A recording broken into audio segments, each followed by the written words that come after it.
This is Where We Land, a podcast bringing together stories of immigration and multicultural identity. I'm Luciana. And I'm Claudia. We're originally from Peru, so we have a pretty good idea of what living between two cultures is like. But we believe that no matter where you come from, immigrating to the U.S. is an experience rich with duality and meaning. Join us as we speak with immigrants from all over the world about their journey and how it shaped who they are today. In this episode, we discuss how when we immigrate, we sometimes shed parts of our identity in order to fit in at a new place. And then later in life, sometimes much, much later, we decide we miss those parts of us and try to get them back or reclaim them, if you will. We also talk about ceviche, napping, and quite a bit about donkeys. Let's dive into our conversation. To start off, we're going to give you a little culture clash flashback, which is a culture clash we experienced sometime in our past. And I can start with this one. My culture clash flashback is naps in kindergarten. I've talked to you about this before, yes. Luciana.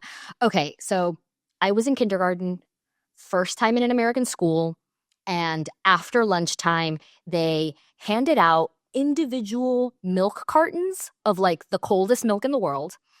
They put on an episode of either Barney or Magic School Bus or Bill Nye, and they turned off the lights and told us it was nap time. Yeah. It freaked me out so much. Like so much. I didn't understand what was going on. Why did the teachers want us to sleep? I was on the floor.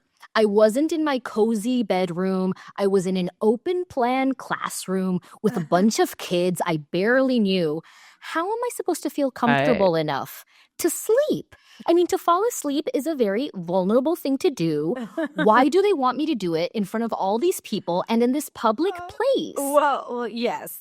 I mean, there are some layers to that, but would you have fallen? You didn't do kindergarten in the U.S., so would you have felt comfortable enough, you think, to fall asleep? No, and to be honest, I think like nowadays, like having a 3-year-old now, right?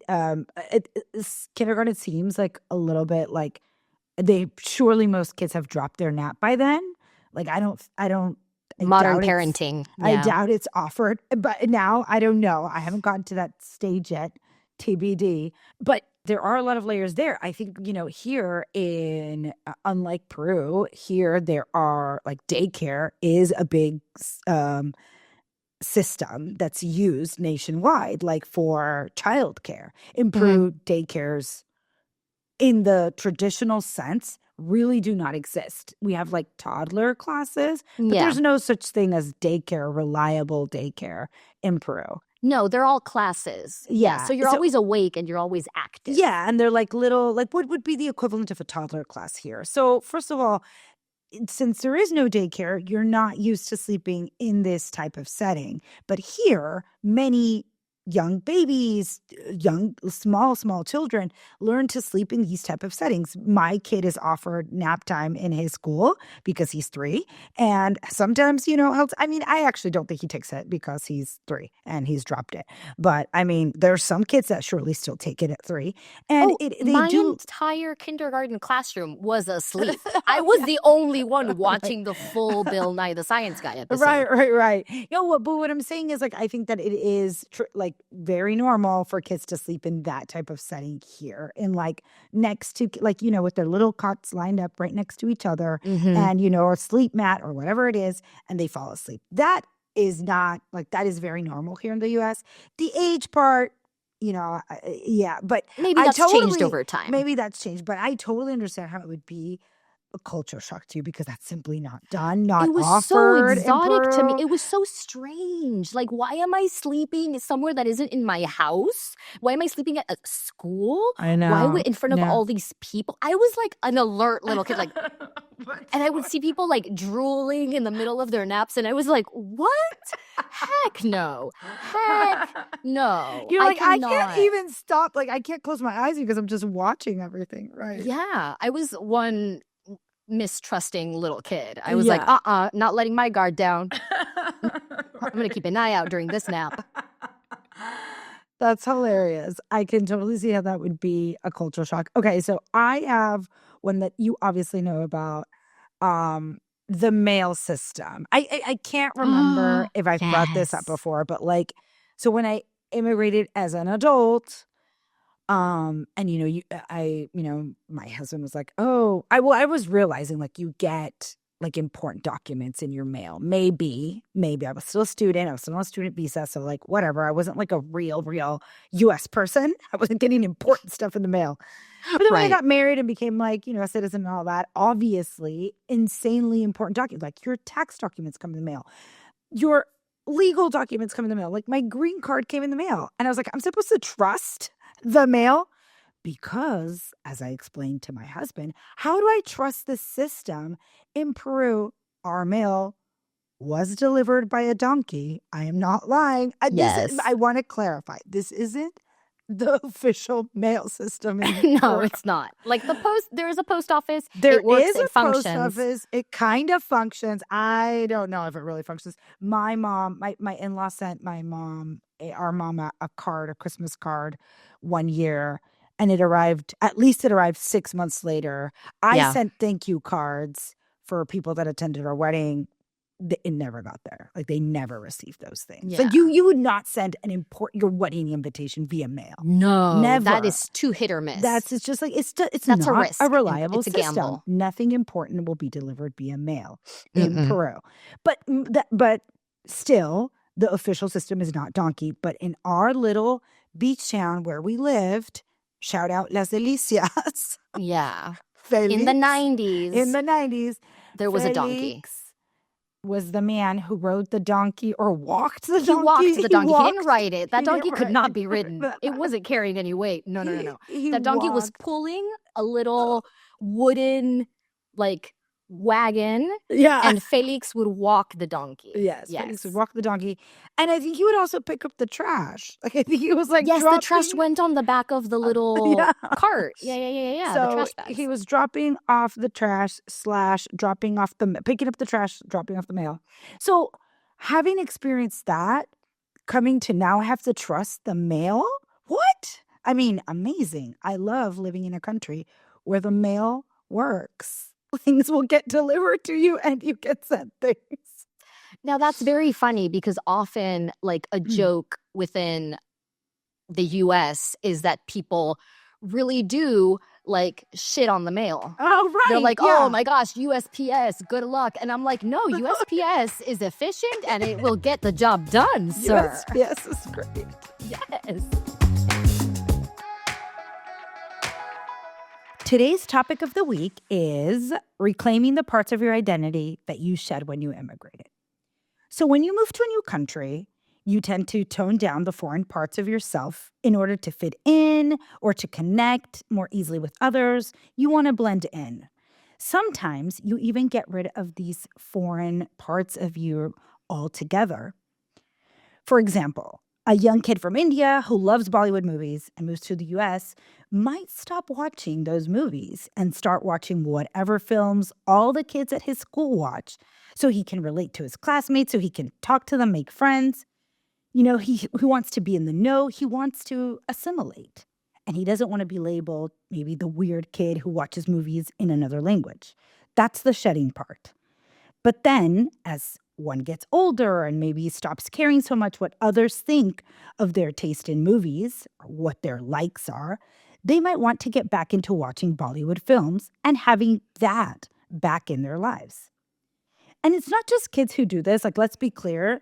This is a common practice among immigrants of all ages to adopt a more American sounding name if your given name tends to be mispronounced, for example. Some people even change both their first and last names. Like there's lots of layers to this. I'm listening to the examples you're giving and I'm thinking, wow, like that must be really difficult. Like to have your name constantly mispronounced. Like it's your name. You're in a new country. You're either there starting a new job or a new school, maybe college. And you really just want to get to know your coworkers and fellow students, and you want to make friends, but you want people to be able to say your name, For right? sure. And when people can't say it properly, that's just going to make that fitting in and that making friends that much more harder. So if people kept mispronouncing my name, at some point I'd give up. Like, I'd give up correcting them. I'd just be like, well, yeah, sure. That's the name you have for me. That's how you say my name. Got it. I give up. That's just what it's going to be.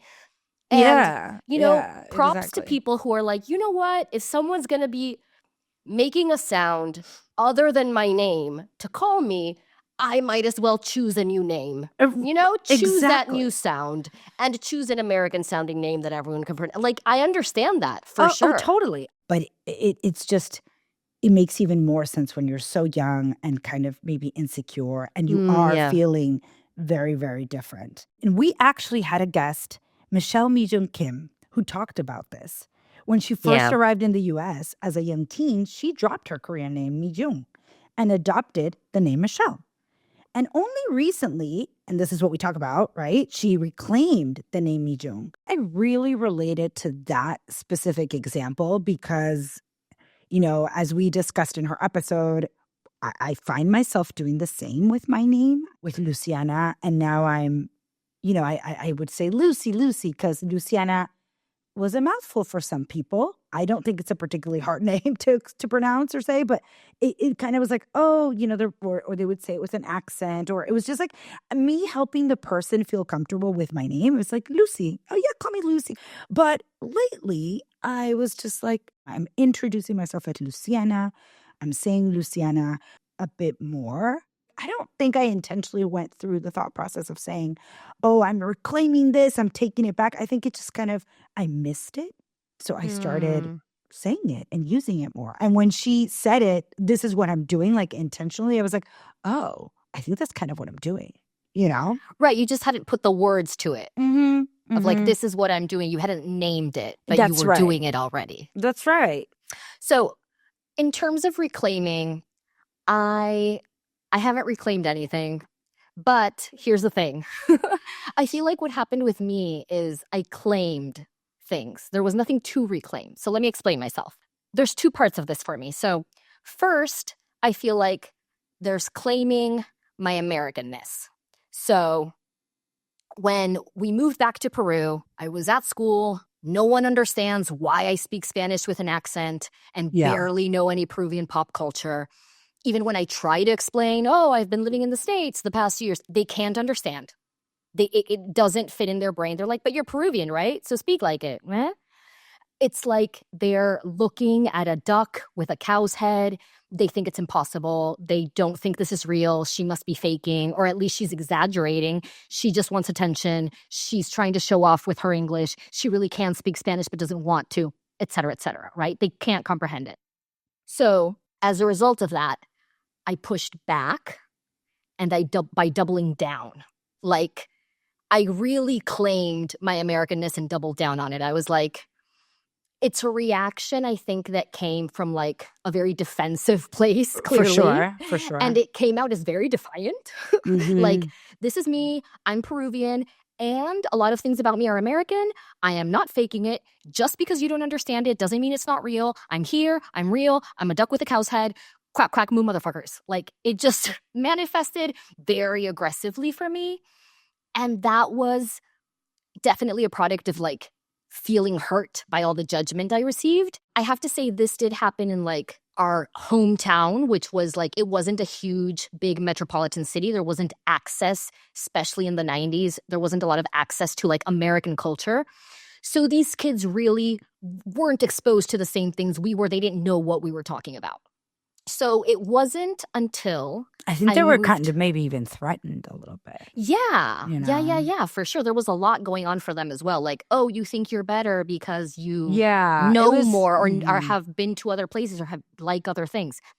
So it wasn't until I moved to Lima for college that I found other Peruvian kids who lived in Lima, the capital city, and they had grown up exposed to a lot of American culture, and they had read the books I had read in English, and they had watched the TV shows and seen the movies and liked the songs, and they spoke English fluently, just like me, most of them with very good American accents. And that is when I think, one, I felt finally like a little more comfortable with that American side. And when I finally got to college, I feel like it wasn't that defiance anymore. I found it more like, oh, this is just who I am. And there's other kids that are like me too. Cool. And I think that's in college is when the second part of it comes in for me, which is once again claiming, not reclaiming, but claiming my Peruvianness. And I say claiming instead of reclaiming because when we moved to the States and I was 4, I don't think there was much of a robust Peruvian identity that I had already claimed. Like that Okay. wasn't really, I hadn't really claimed a solid Peruvian identity yet. And I think it wasn't until college when I finally did that, when I was like, I'm in college, finally feeling like incredibly like relaxed and solid in who I am. And I feel like I can now explore and add on to my identity and add on all the Peruvian things and really claim that as my own. Mm-hmm. Um, so I feel like that. I feel like for me, it wasn't so much like I shed an identity to then claim it back. I feel more like I had one little tiny identity. I added Americanness to it. And then I held on to that. Yeah. And then later in life, I added on the Peruvianness. I don't feel like I shed because I had so little when we moved to the States.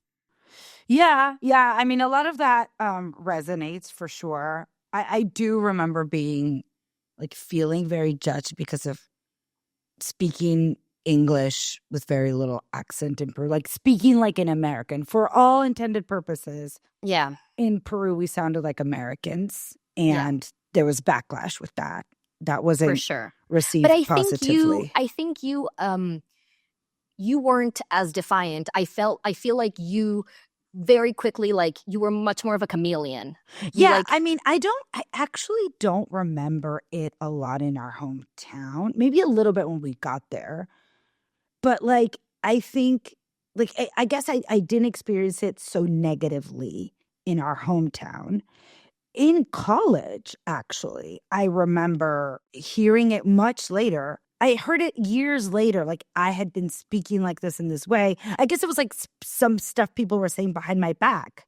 So I maybe, found yeah. out, like, when we're graduating, that I was like, oh my gosh, she's like, she thinks she's so much better because she like puts it on or whatever. And I'm like, no, that's just how I pronounce the word because that's how the word is pronounced. That's how Yeah. I learned Because I it. speak the language fluently. That's Yeah, how yeah, I yeah. learned it. Like I was given a specific example and of like how I guess we remember when we used to use like MSN Messenger.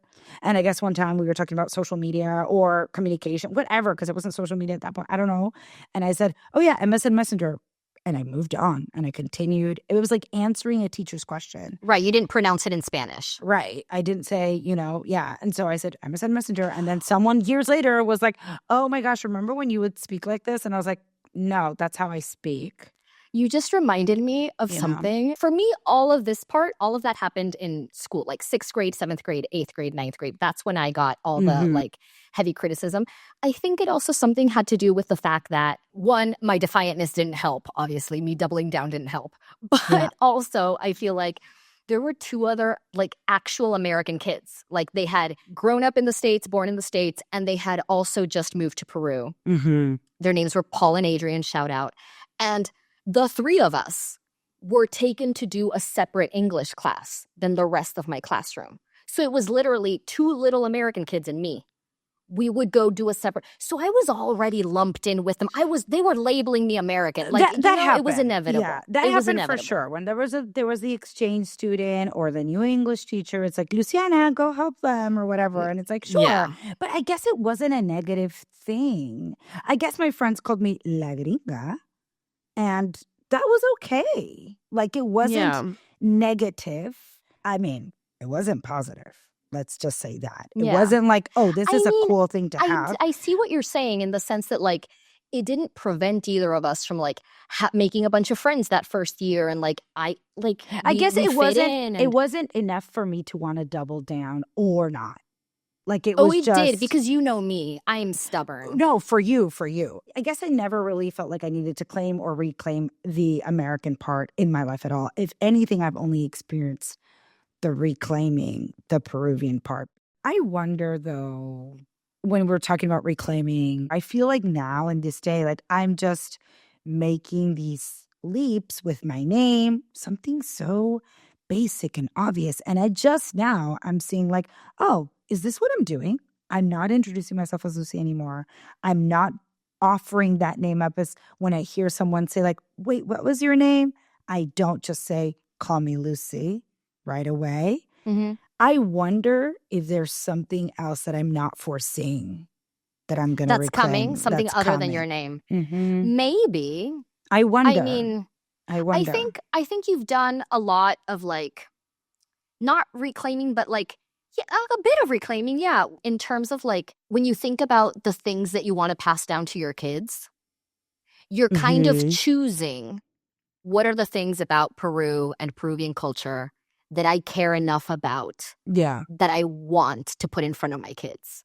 Yeah. And I think there you're kind of like, it's not a reclaiming, but it's a specifically selecting your own mix of all the Peruvian stuff you want to hang on to. Yeah. Because through your kids, you will also keep it going. You will also have it in your life. Yeah.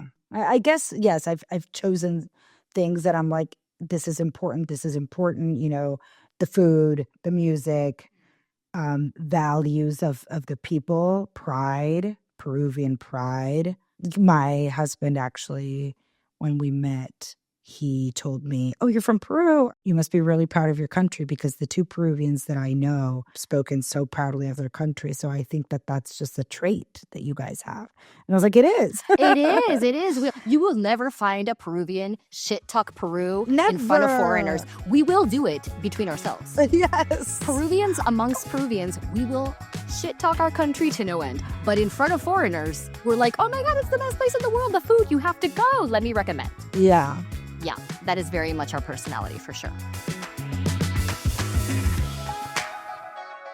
Okay, so our next section that I think we need to talk about is our current faves.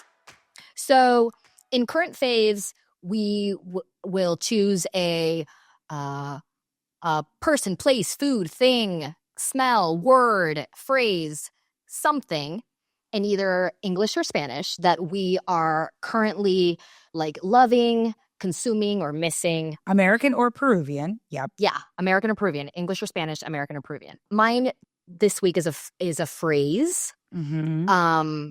and it's "se me echó la burra."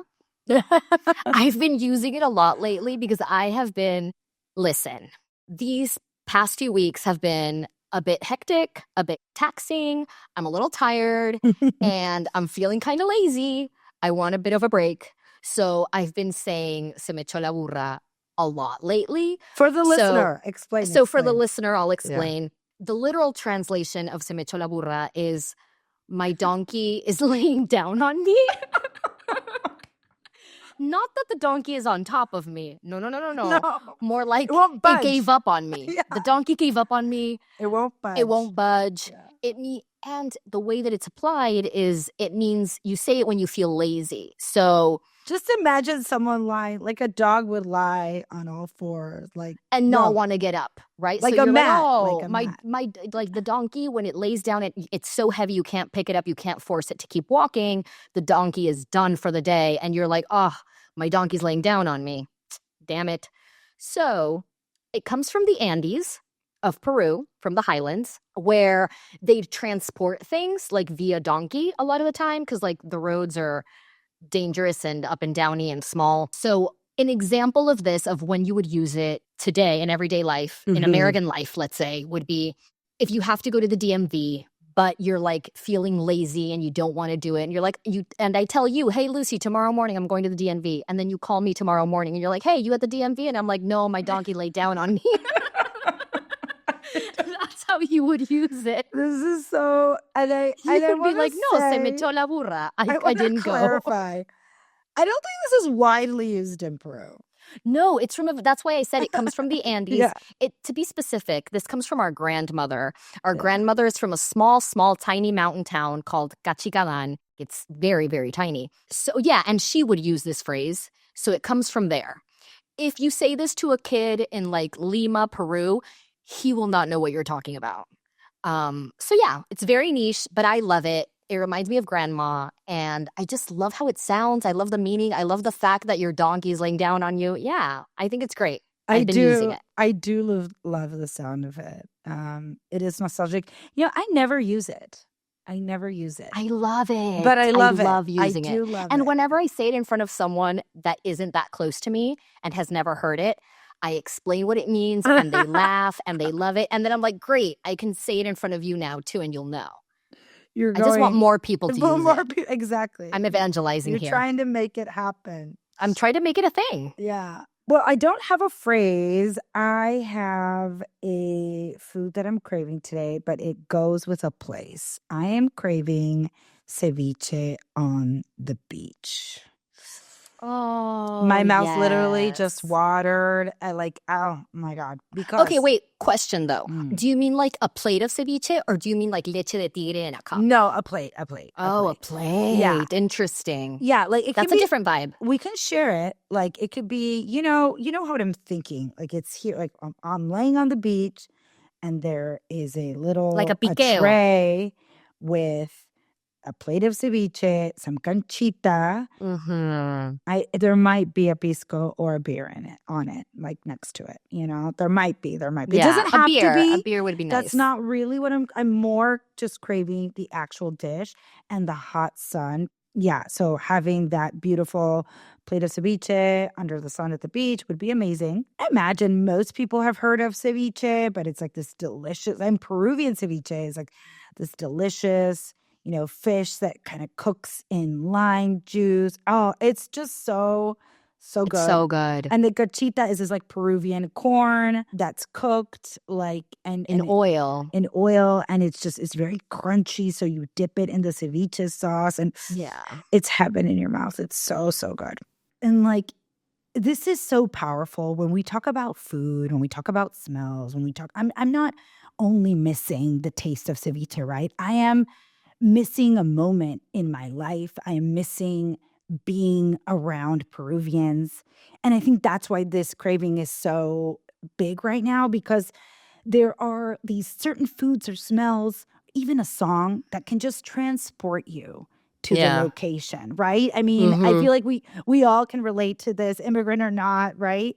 And that I think is why I'm, just thinking a lot about ceviche and the fact that it's cold outside. I want to be on a beach, but I thinking about this time, wanting to be with family, wanting to be with friends. It's just a lot of warm memories that surround that food and that location. Yeah, specifically because our family is a big beach family. And so we've had plenty of good times just with all our sisters, with friends, like in the beach, like sharing some ceviche for sure. I do want to give a warning that Peruvian ceviche specifically has a lot of red onion, like a lot of raw red onion. Yeah. And you're painting a really dreamy picture. So I don't want anyone out there to be like, I'm vacationing in Peru. Let's get some ceviche. I don't want to like I ruin don't know your romantic who doesn't getaway. love it. Oh, right. No, I just mean the bad breath. I don't want anyone to be on vacation and be like, let's get this Peruvian ceviche because I heard it's wonderful on the beach. Let's do it. And then they're like stuck with like a heap of raw red onion and they chow down and they love it. And then they're like, holy shit. I have bad breath for the rest of the day on the beach because you're not brushing your teeth out there. No, you're at a beach. You can have a drink of pisco sour and it'll make everything better.